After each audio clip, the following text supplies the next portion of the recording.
Hi everyone, welcome back to the channel. It's your favorite girl Favor here. If today is your first time of coming across my YouTube channel, thank you so much for stopping by. On this YouTube channel, we learn how to turn void materials into a beautiful piece. So my loves, for today we are going to be learning how to cut and sew this beautiful 720 degree peplum flare you're seeing here. Now if this sounds like something that you're interested in, without wasting much of your time, let's head to the tutorial proper.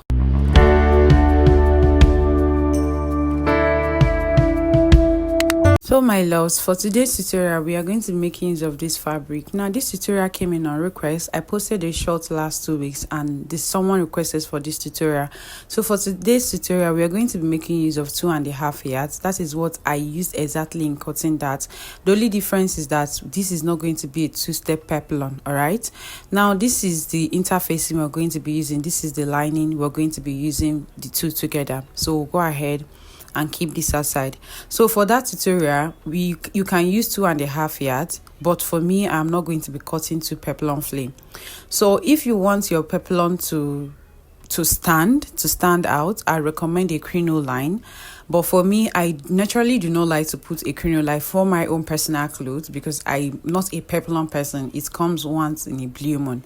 So for you to have a really standing peplum, I'd recommend a crinoline. Now they have this crinoline in different sizes depending on the one you want to go for.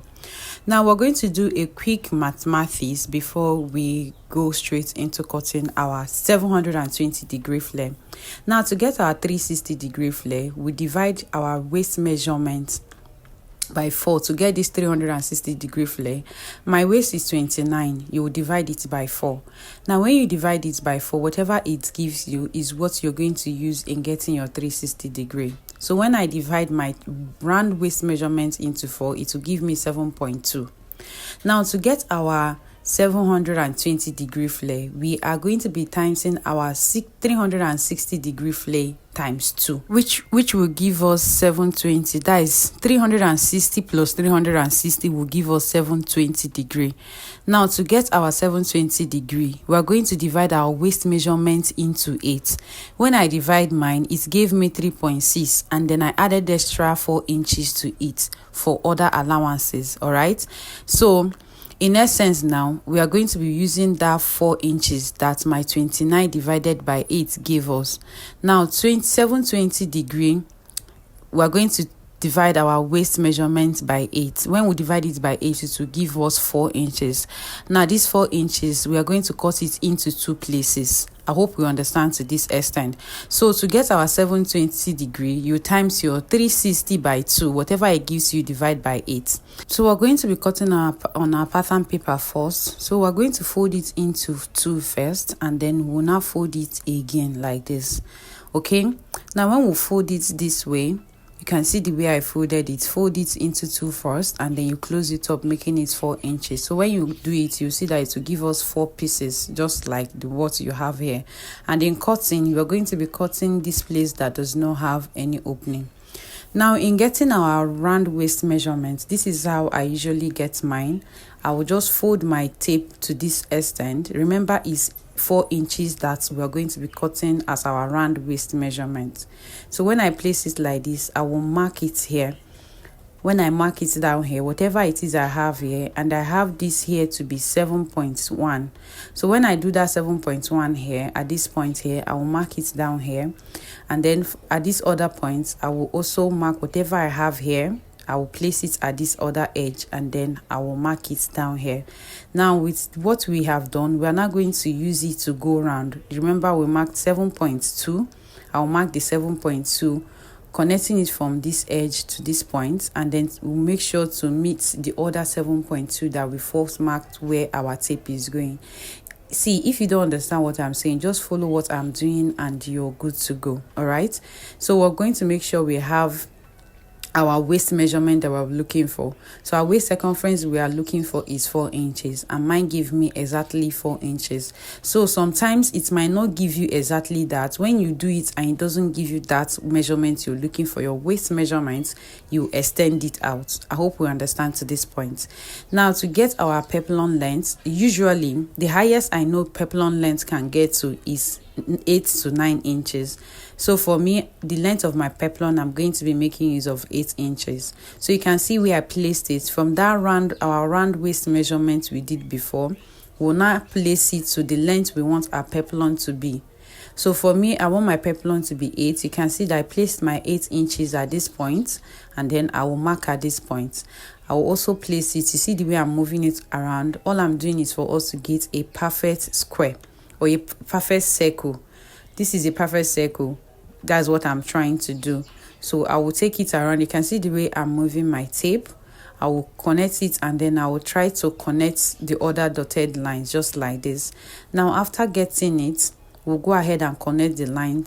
All right, so after connecting the lines, we'll go ahead and cut it out. So my loves, I've cut it out, and this is what it looks like. You can see what it looks like.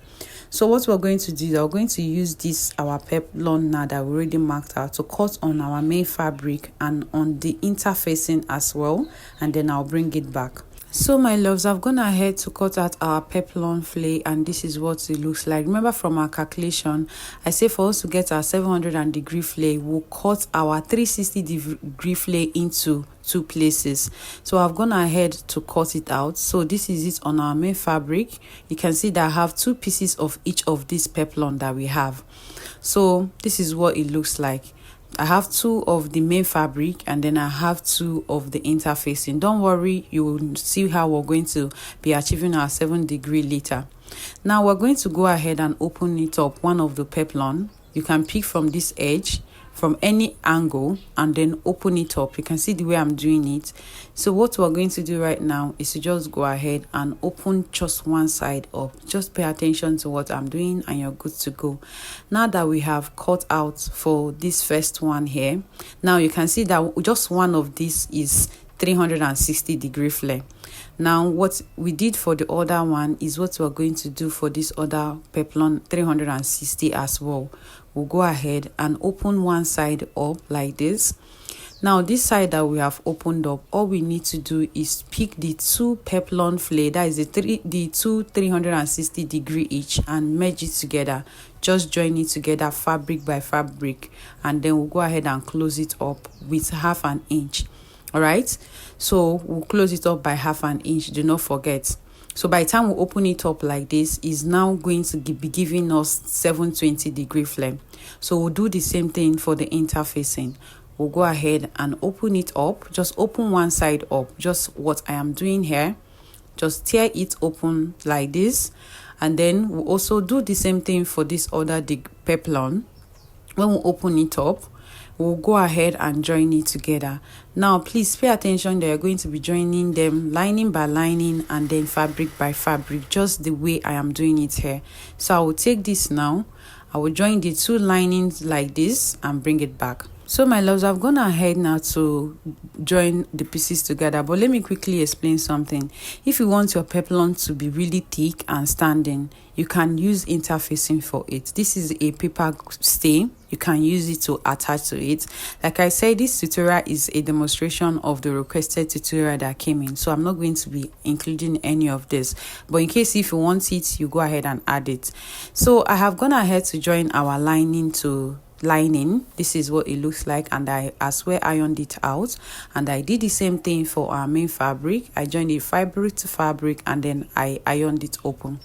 Now this is what we're going to do next. We're going to pick up the interfacing, that is our lining, the right side facing each other. You want to make sure you pay attention to where you already joined before. You join it right side facing each other, that is the right side of the lining and right side of the fabric, just like this. All right, now if you want for those that want to be joining the crinoline, I will just explain to us how to join it. So when you place your lining to lining, your lining and your fabric together, 2 sides facing each other, you place your crinoline on top and then just stitch on it. All right, you can see this is the right side of the right side facing each other. Then the next thing you do is place your crinoline on top. But for me, remember from the beginning of this tutorial, I said I'm not going to be attaching a crinoline. So if you really want it to stand, you do it. So what we're going to do right now is to attach our peplum to each other. So guys, I've gone ahead to attach our peplum, and see, it's normal for you to have excess. Sometimes your lining can be excess, your fabric can be excess. When you have excess, all you need to do is to just trim out the excess. There's nothing to be worried about. All right. So before that, I have also gone ahead to close up this edge. Can you see? I closed it up, and I as well closed this other side. After running it around, I closed it up. So what we're going to do right now is to go ahead and turn it to the right side. Okay, so my loves, I've gone ahead to turn it to the right side. So this is how you iron out your peplum flay. You want to sprinkle water on it. If you don't have a steaming iron, you iron from the lining side. Please pay attention. Please do not be distracted by the face of my iron. This iron, I've seen what is more than it. Pay attention to the tutorial on how to iron it out. You pull out your fabric and your lining like this. Make sure that the lining is not showing on the other side of your fabric, and then you iron. So I will take this now and iron it out properly, and then I'll bring it back for us to see. Okay, so my loves, I have gone ahead to iron out our peplum flay, and you can see how it turned out. So by the time you've given it a nice press, definitely you're going to be seeing excesses of the lining. So all you just need to do, as usual, just trim it out. Trim out the lining. After you trim it out evenly, just like what I am doing here. So guys, after trimming it out, this is what the inside looks like of the lining. So you can see how neat it looks like. So basically you can't see the other side of that is the main fabric on the lining, and the lining is actually not showing on the outer side. So what we will do is go ahead and run a stitch at the tip where we had the joining, and you're good to go. So guys, that's basically all for the first part of our tutorial. On our next tutorial, we'll be cutting the upper part and joining this together. So thank you so much for watching. If you've watched this tutorial to this point, do not forget to click on the subscribe button, turn on your notification bell so that you'll be notified on our next tutorial, and most importantly, please do not forget to go green. Thank you so much for watching. See you on our next tutorial.